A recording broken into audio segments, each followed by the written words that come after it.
Hey friend, my name is Bryce Henson, CEO of Fit Body Bootcamp and one of your co-hosts here at the Fit Body Inside Look. Now this show is for our franchise partners and for those who are interested in joining our brand, where we execute meaningful interviews with our franchise partners, internal HQ team, coaches and clients to be able to provide you more insight and to get more acquainted with our brand and also to showcase the business opportunity available. Thanks so much and enjoy the episode.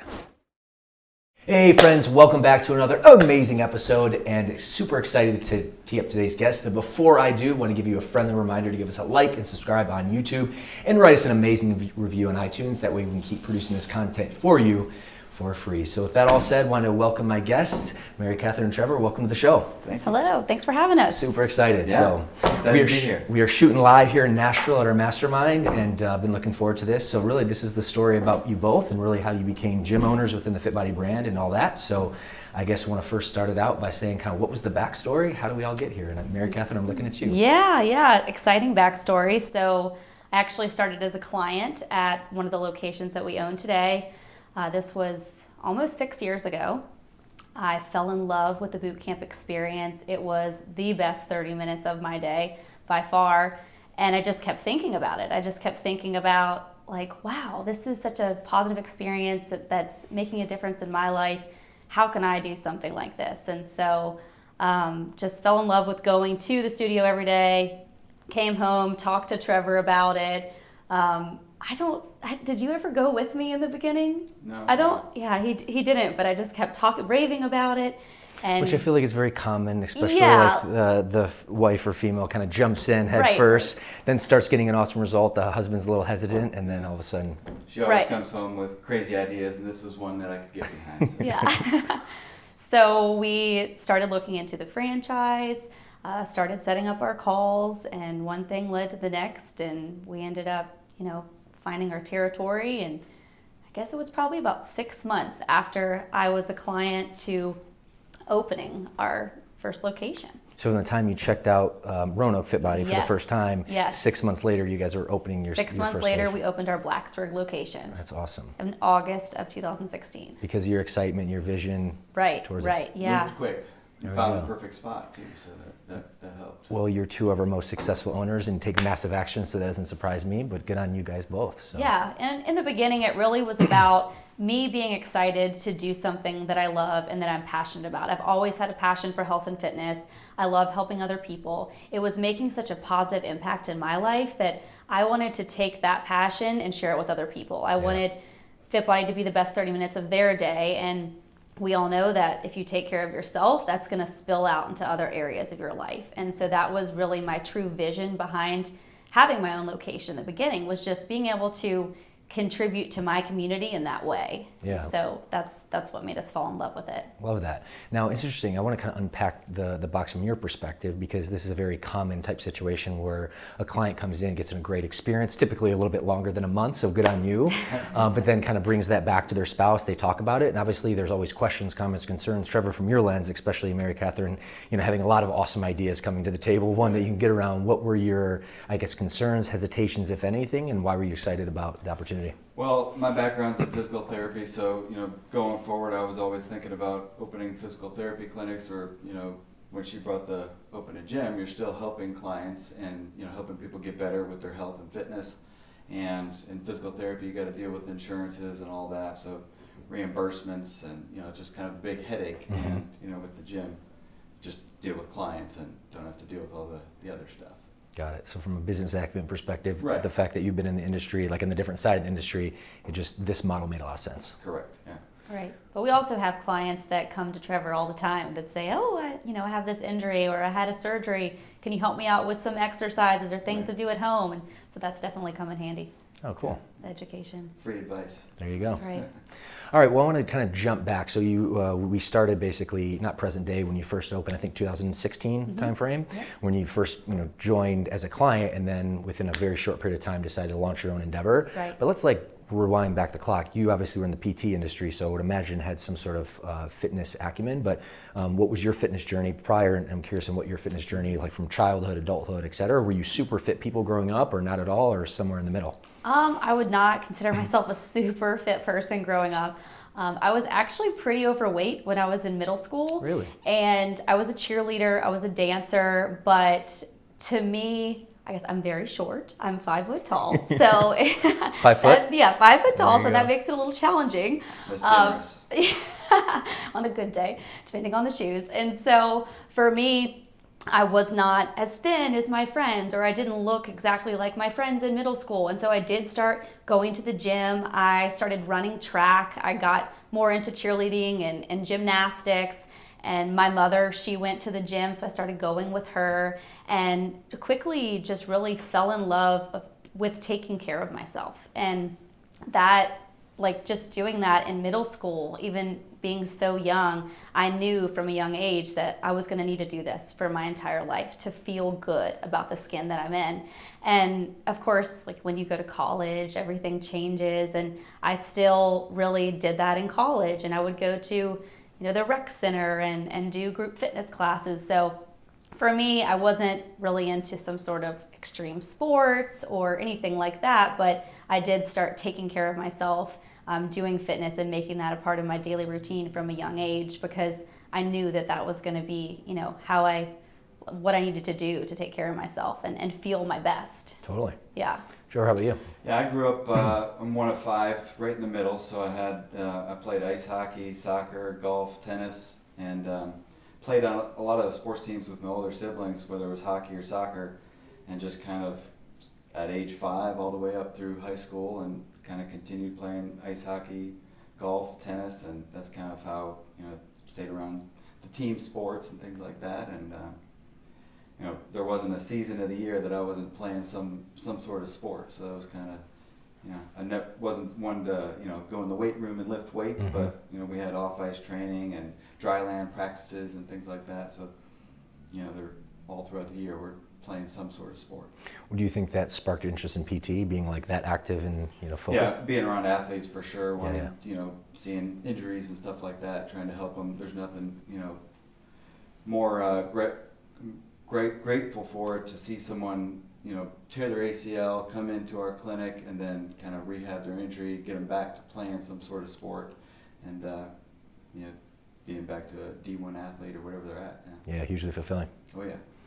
All right, so kind of fast forward, then bring us back to the initial experience. So, you talked a little bit about your childhood fitness and kind of what that looked like. Mm-hmm. Then we're going back to 2016 when Mary Katherine, you did 1 month, and then all of a sudden you come in with Trevor and you're like, this is awesome, I want to do this. Where was your fitness level there? And the reason I ask, I'm curious too, after Mary Katherine and Trevor, I want your perspective, because it's one thing experiencing, seeing the magic, realizing, oh, this is great. It's another thing being like, holy smokes, do I have the confidence actually to be a leader and run my own gym? So where was your fitness level basically upon entry for your first month at camp? Yeah, I was nervous about leading a class. I'm not going to lie there. Of course, I had this confidence that I could do it, but at the same time, it was like, oh, well, where am I going to be able to build the skills to do this before we open our own location, our own doors, and have to, coach a class of 20, 25 people?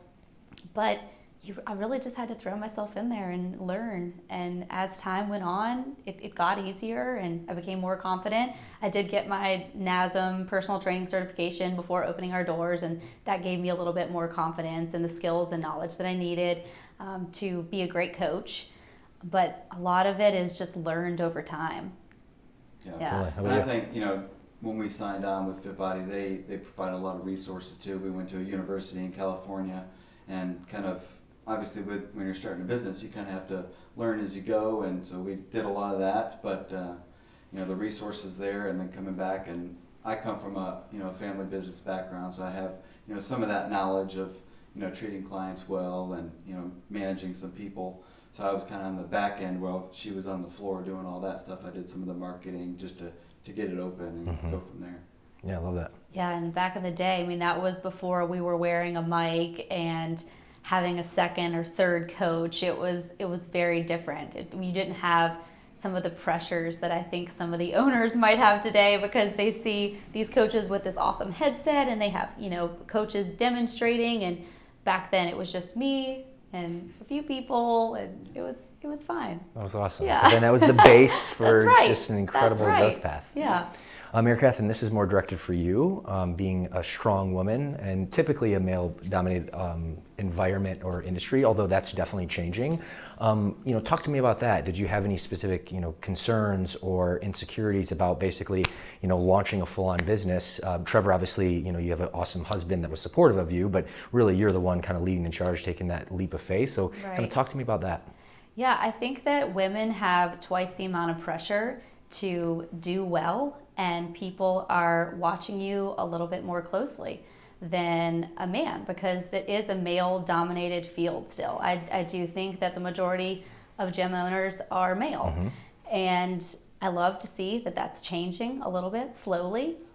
I think for me, it was easier to market to our avatar client because I was a female, because I could relate to a lot of what they were going through, especially when I started having children. Being able to relate to a client who has several kids, doesn't have a lot of time for themselves, and they're coming into the gym questioning their ability to do a workout like this, questioning their ability to make time in their schedule. And I think me being a woman now, especially a mom, it's been easy for me to connect to our members. But in the beginning, it was hard. It was hard. I think just to gain that initial respect, and you want to have confidence, like I mentioned, and you want to have credibility. And when you're new to the community, when you have a new workout studio that nobody knows anything about, especially where we're located, where there isn't a lot of fitness studios, we were the first in the market in our area. And where are you at specifically, just to provide clarity? In Blacksburg, right outside of Virginia Tech, like right on the edge of campus. There were no other studios like FitBody. So it was a blessing and a curse, because it was a blessing where we had a lot of people interested, but at the same time, we had to build that credibility of like why a membership at FitBody is valuable to you and your health. And so that took me a long time to feel confident to sell. So someone would come in the beginning, it was a one-woman show. I was running the classes, had a few part-time coaches, and then I was doing all the sales. Sometimes I would have these meetings with a prospective member talking about the price or anything that they had reservations about, and you had to have that confidence to sell yourself in the studio, and that's challenging, especially as a woman and someone who doesn't have a lot of experience doing that.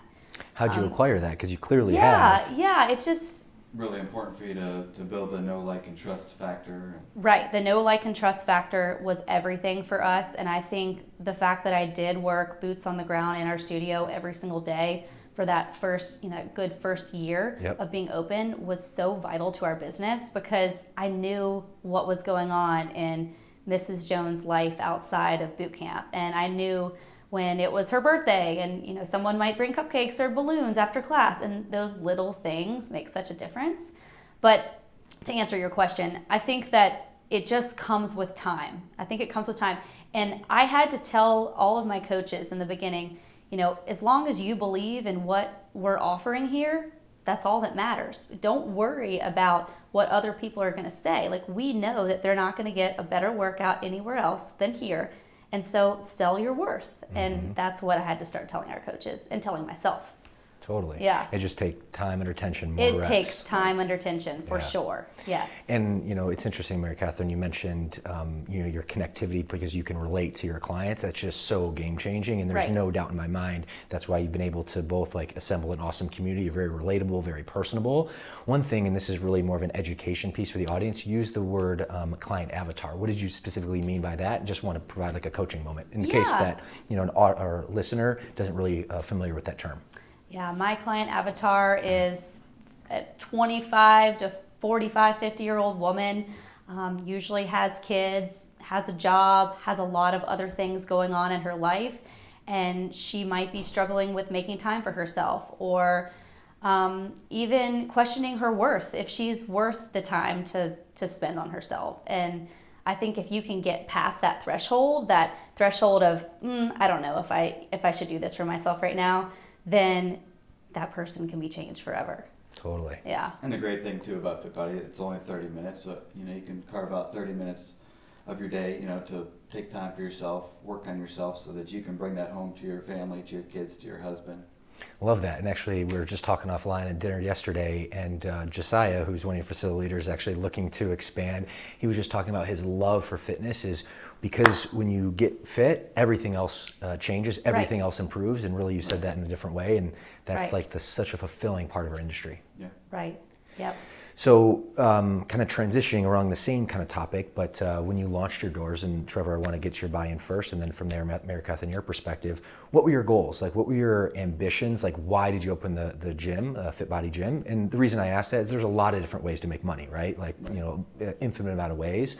What about the Fit Body Bootcamp model attracted you? And really, initially, what were your goals? And then my secondary question, how have those goals changed and evolved? Trevor first. Yeah, I think the biggest thing is just, you know, bringing, you know, fitness to the community in this day and age. You know, the obesity pandemic, it keeps rising. So trying to help people get better in their fitness. You know, we strive on relationships, results, community. So getting people results, we're experts in transformations, but not just transform and then forget about them. We want to transform and then, you know, the longevity and keep them going. And then, you know, the community aspect of giving back to the community. We're big into charity and helping the community.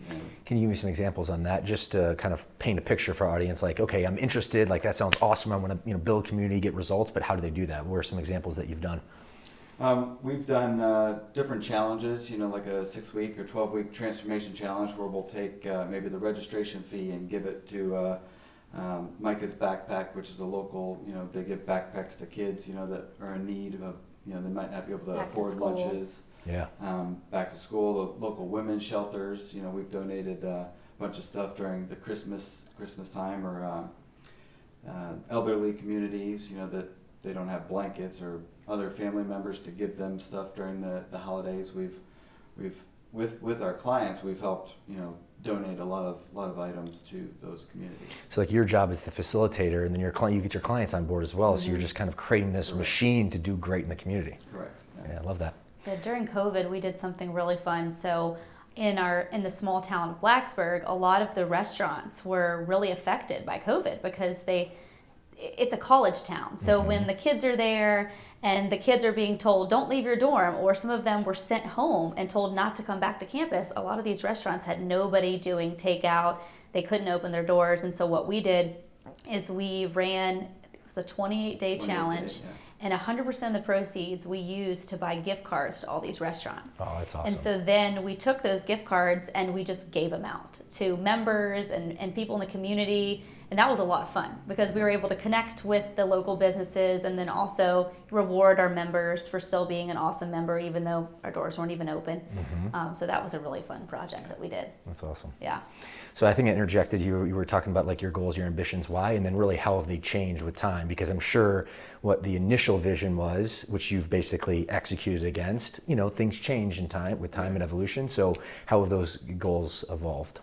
Yeah, so I mean, we started with the one location in Blacksburg, kind of, you know, grown the team to where, you know, they're great. They run the facility really well, and then we approached the Roanoke location owner and purchased that during COVID.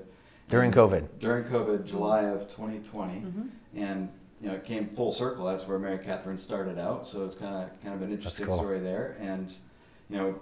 Our goals for the future, we've provided opportunities for our coaches to kind of open their own locations as well. So that's something in the pipeline that we're looking to get more into in the future. That's awesome. Yeah. Megan, then how about you? You're the visionary who basically like first kind of understood and got access to the Fit Body model. Yeah. What were your specific goals from a business perspective? Because again, there's a lot of different ways you can make money. And then from those initial goals, how do those evolve from your lens? I think just as Trevor said, going back to impacting the community that we were in, you know, I grew up in a small town. Blacksburg's a small town, and I knew that a business like ours could make an impact in a really big way. And we found that out super quickly when we opened our doors because we had so many people come to us and they didn't know anything about boot camp and they were so eager to join, which was awesome. But we were able to get involved with, you know, the Chamber of Commerce and other local businesses and really make that impact from day one. And so to me, I love that part of the business. I love that we can make the place that we all love a better place, to live and work in. And so that was a really big part for me. And then again, going back to just helping people become the best versions of themselves. And that was what was so important to me in the beginning, and then just to help other people do that. Love that. Yeah. And you guys have done that in spades, so hats off. All right, I want to transition a little bit just to kind of give our audience some understanding of the skills needed to run a gym. So what would you say, the hard skills, if you can kind of think back, what would be mission critical, a few skills that are really important for gym owners? And then also too, the secondary question, Mary Katherine, I'll ask you first, what are some skills that you're currently acquiring to become a better fitness business owner? Definitely leadership. It all starts with leadership. As a young female business owner, that is something that I have had to really, really work on. I often was the kind of person where I just wanted to do it all myself, just take it all on myself. And maybe I'll delegate here and there, but I would rather just it be done a certain way. And I wanted it done right now, so I would just do it myself. That took a long time to master. And once you start building your team and growing your location, you realize I can't do it all myself. And so learning how to delegate and learning that sometimes you might have the right person, but they're in the wrong seat. And that took a long time too, because we would have these great coaches and we would ask them to do, this list of things, and it just wasn't their forte. It wasn't something that excited them, but they were a great coach. They were a great person that we wanted on our team. We just needed to restructure it a little bit. So that's something that I think that we've gotten a lot better at over the years. It takes time. I wish I was better at leadership in the beginning, but it is what it is. It's a learned skill, yeah, right? It's a learned skill. Yeah. I think communication is big, and with one location, obviously having a team, communication is important. But then when you evolve into 2 and 3 locations, communication is even more important. So in communication with her as well. Totally. So we're always evolving. Leadership, communication. We're diving deep into personal development. Investing in ourselves to masterminds and things like that to really learn more about communication, effective leadership, and communication skills. Totally. And go into the communication too, just staying consistent with what you're doing, and you start sending out a weekly email to your team, or you start doing the level 10 meetings or a weekly meeting with your team. Continue to do that. Yeah. Don't tell your team, hey, we're going to start doing these weekly emails, or we're going to start meeting every Friday, and then slowly, someone's on vacation, we're going to reschedule. We don't end up rescheduling. That happens, but you gotta pick back up somewhere and just keep trying to improve the process. Totally. I always like to say consistency and communication are both allies of leadership, and right.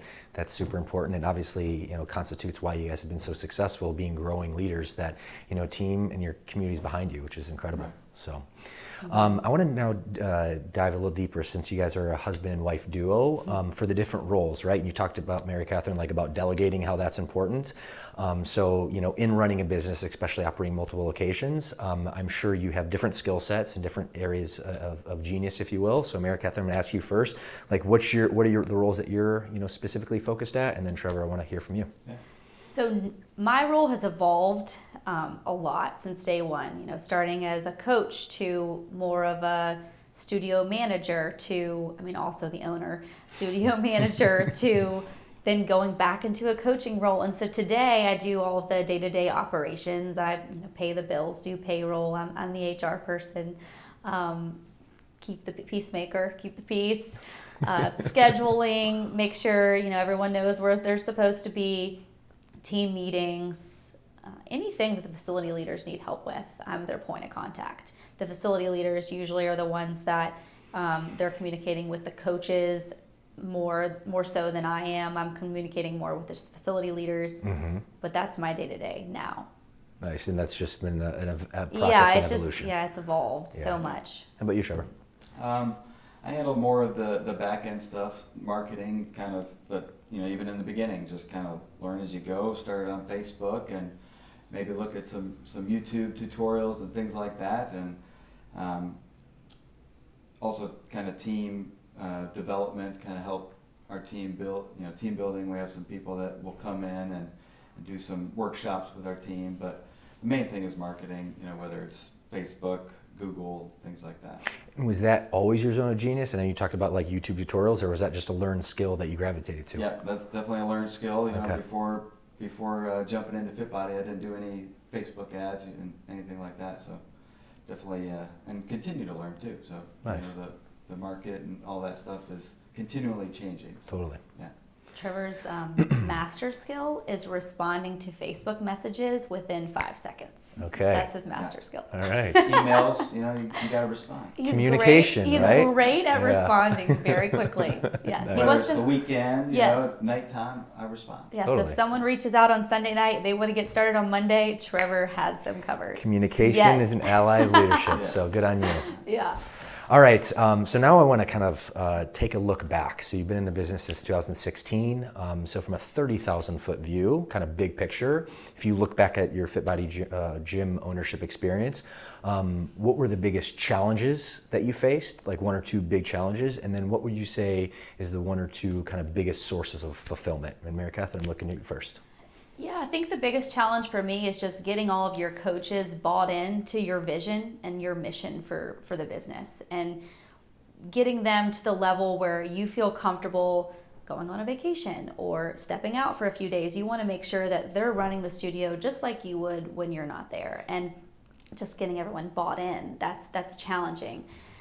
Some coaches, they might have coached other places, and you have to sell them the vision of FitBody, and you have to make them understand that we want to know our clients, we want to know what's going on in their lives, we want to be involved and engaged outside of the studio with our community. And I think that takes time, but that's something that you want to make sure you're hiring coaches that are bought into that.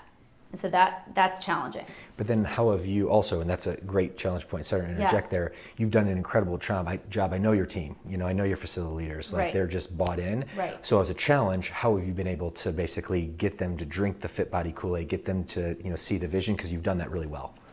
Yeah, just we want them to be there a lot. And that's one of the things in the beginning that we always say is we want you to work out here. We want you to get to know the people that are coming to class, not just from a coaching standpoint, but from a personal level. We want you to experience the workouts. And so that's a big thing. In the beginning, when we hire someone new, we say we want you to train with us for 30 days before we decide if you're a good fit, because we want you to know what the culture is about. And so I think that's a big part of it, is just having them come into the studio, work out.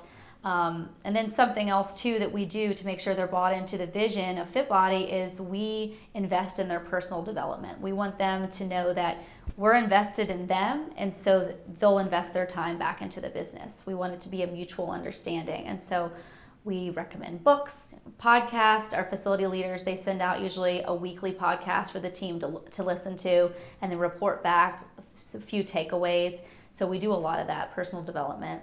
Awesome. Yeah, I think what the average coach in the fitness industry stays for 2 to 3 years, something like that. Most. Right. Yeah, and that's on the high end. We haven't had too much of an issue with hiring coaches, because they're staying because we do, you know, develop into them. We provide them opportunities to grow within, you know, our company too. Which is huge for Right. retention. And, you know, obviously if you want to grow your facility, you need to keep your clients, retain your clients, but you also need to retain your coaches, because they're the lifeblood of, you know, that client interaction. Yeah. Right.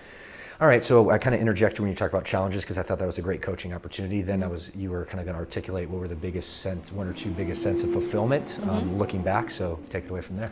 Fulfillment's looking back, opportunity, being able to provide an opportunity for, let's say, our facility leaders, like being able to offer an opportunity for them to come in and work in a career that they're passionate about, that they're excited to come to work every single day. That to me is so fulfilling. And then also just watching a member transform their entire life because they decided to start taking care of themselves. I mean, watching somebody hit 100 pounds, like losing 100 pounds, that changes your whole life, your whole Crazy. identity. Totally. And we've had multiple members that have done that over the years, and that's just, it's so amazing to think back on their evolution of, you know, when they first came for their first session to where they are today. There's this one client I'm actually thinking about right now. She lost 100 pounds in 14 months. Wow. I mean, 14 months, she's half the person she used to be. Different human being. Different human being. Mom of 4, decided I'm going to start waking up at 5 a.m. every day, Monday through Friday, and I'm going to get my hiney to the gym at 5:30, and she did. Like, no matter what, she was always there. And just to watch that evolution is just like so amazing. And to be able to share that story with other people, because there's so many people that come in, like I said in the beginning, with all these objections and they doubt their ability to do it. And I love to share, like, oh, well, this client, they did. Here's some of her pictures. Here's some of the things that she has said about boot camp and some of, the experience she's had. Let's set you up with her to have a conversation, because I think you could do it. If she do can, it, then you can do it. Yeah, and I think, Right. fulfillment, with the messages that we receive from clients and that they'll post in our members page of, things that they did. Hey, I just ran my first 5K.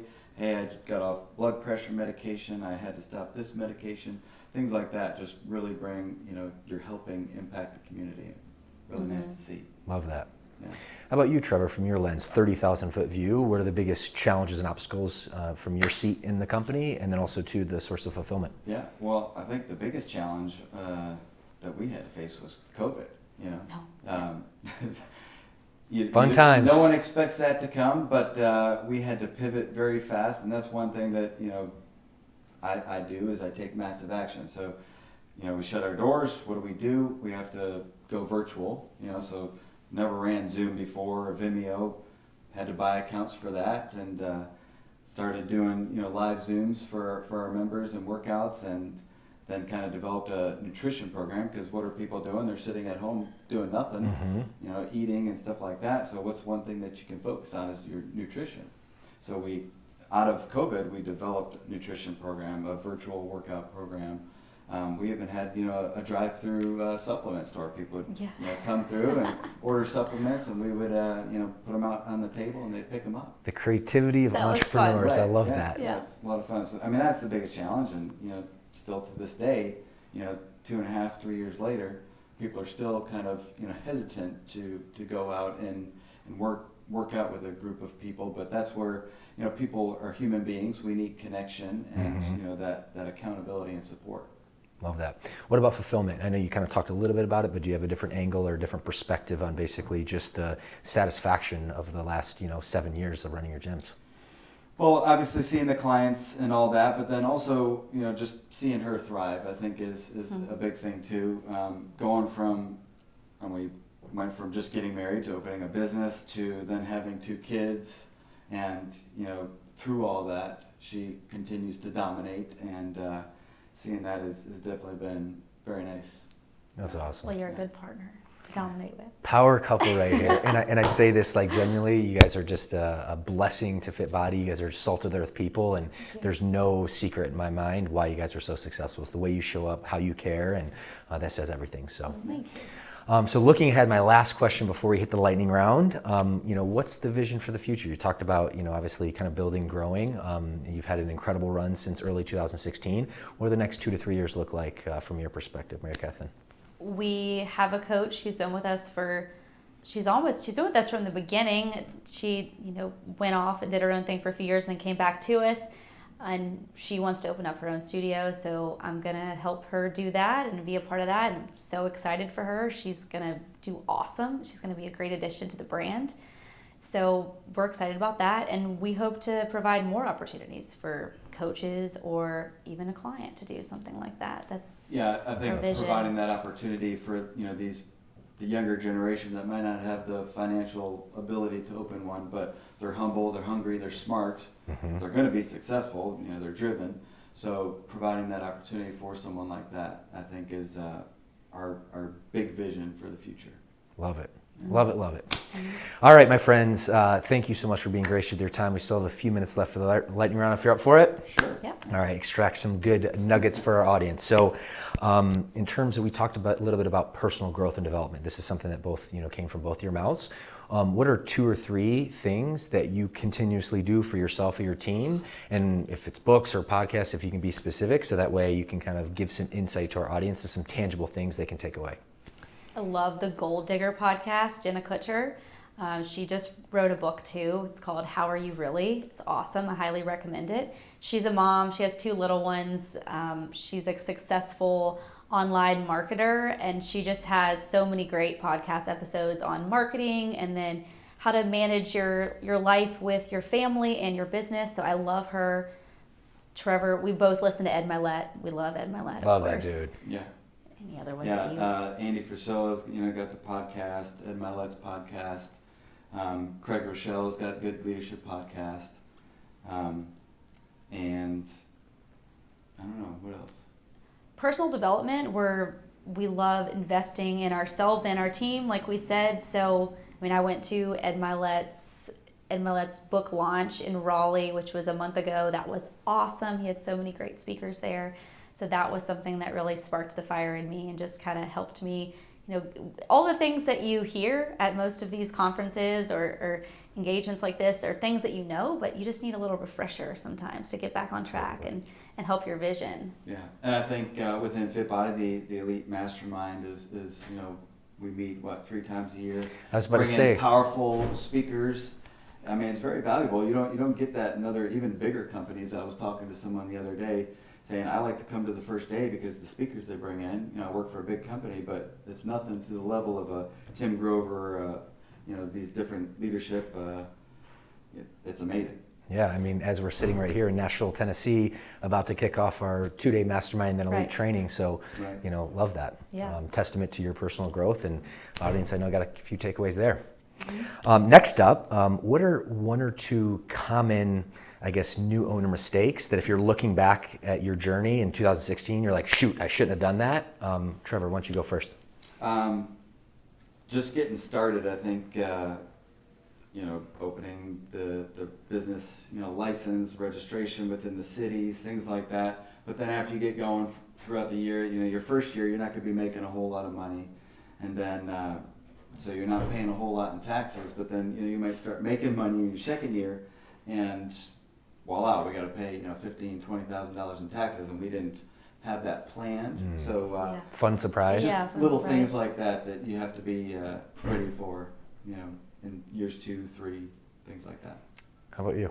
Yeah. I think just the time commitment in the beginning. You don't realize how much time you're going to spend on, like, Facebook. Sorry. Facebook, for example. So just, responding to people's comments or messages on the weekend, someone that wants to get started with us on a Monday, and just being able to spend the time on that was a misconception and something I didn't really think about before opening our doors. Mm-hmm. All this time we were going to spend at home just connecting with people. Yeah. All right, next question.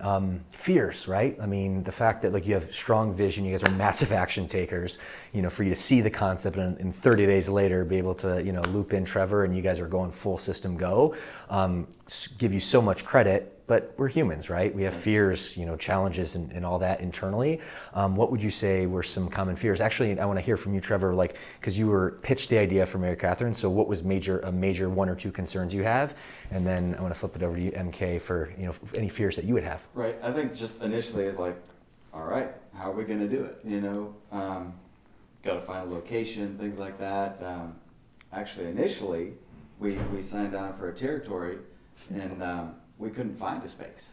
So we actually had to, maybe 2 months later, Change our territory. change the territory to go find another space, because the one that we were initially looking in didn't have anything of the size that we needed. Yep. So it's like, are we going to get this open within the next 6 months? We don't know. So that, but everything else, I think, we work hard, we action takers, not much fear other than just getting the initial location open. Copy. How about you? I think for me, my family, of course, they had a lot of reservations. I was 25 when we started this, so just a few years out of college, didn't have a lot of experience in anything, life experience. Not a at huge all. track record of successful businesses you've launched. I studied communications in college. I didn't study business. My dad, he works in banking, so of course for him it was like, how are you going to afford all this? Are you going to be able to pay your mortgage? Are you going to be able to pay yourself? Are you going to be able to live? And those are of course fears when you're starting a business and not having any experience. And so that was my thing. It was just like, I think they were more fearful for us. Yeah. Outside eyes looking in, like, Right. how are you going to do this? Right, and I think to them in the beginning it was more of just like, oh, this is a funny idea that they have. And then it's like we signed the franchise agreement, started rolling, and they're like, oh, wow, we're really doing this thing. So, Love it.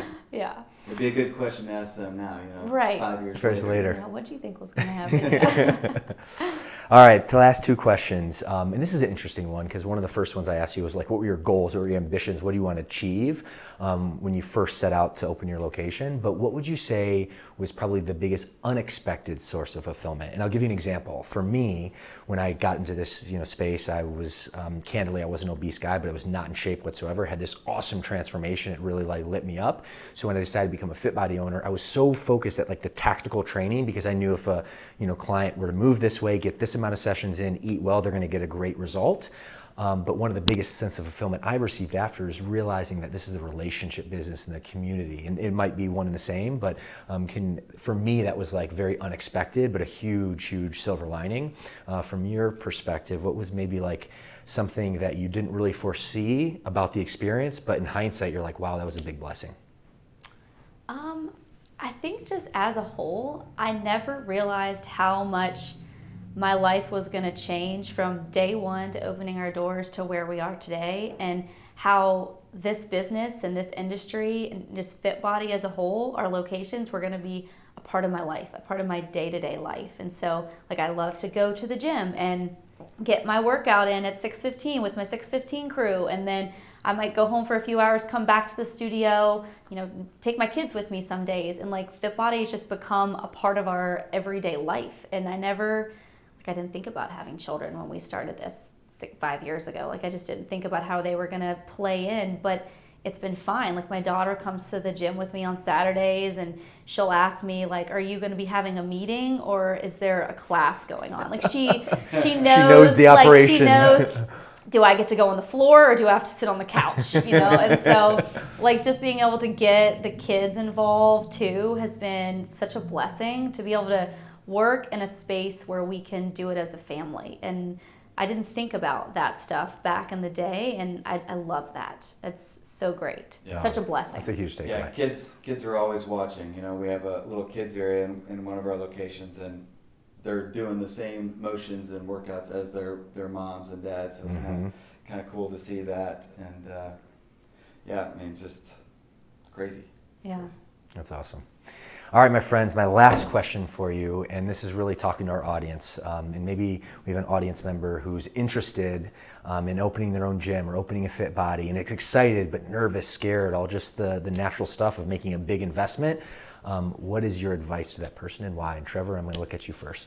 Well, I think if you're not a little bit scared, then you're not doing something right. So just start. You got to start somewhere. And then once you start, you're going to take the next step, and then take the next step, and you just kind of learn. And you got to utilize the people around you and ask for help as well. Whether it's with the wife, ask for help, or whether it's other owners, other people in the community, networking, things like that. Just start. That's go all in. Love it. Yeah. How about you, MK? Yeah, I was gonna say go all in and focus on the good. There's too many people that they're doing their pros and cons list, and they're focusing too much on those cons, and they're not really seeing like, okay, if I just focus on all the reasons why I should do this, all those cons are gonna go away. And so I think I'd love to see more potential owners do that. Just if you have the vision and you have the dream, we're gonna help you make it happen, because Fit Body has all the resources that they need to be successful. Beautiful. All right, friends, before we wrap, I just want to give our audience the opportunity to kind of connect with you further. So do you have a website or social media handles that we can basically provide so they can connect with you? Yeah, my Instagram is Mrs. MK Stahl, and I'm on Facebook as well, Mary Katherine Stahl. Yeah, and I just have, Instagram is Trevor Stahl, so nothing official or anything like that. I don't have the blue check, but There you go. Yeah. Well, friends, before I wrap today, I just want to thank you. You guys are incredible people. It's been a blessing to work with you, on this awesome journey together. You are by far two of our most successful owners, and it's for a reason. Your care, your compassion, your enthusiasm, your passion towards helping people. Couldn't think of two more incredible people on a huge mission together. And I acknowledge you for that, and just so grateful for you being on the show today. So thank you so much. Thank you for having us. You got it. All right, friends, I know you got a ton of value today. Assuming you did, give us a like and subscribe on YouTube. And also, too, please drop your biggest takeaway in the comments. We love to continue to engage. And aside from that, that's all for today. We'll see you in the next episode.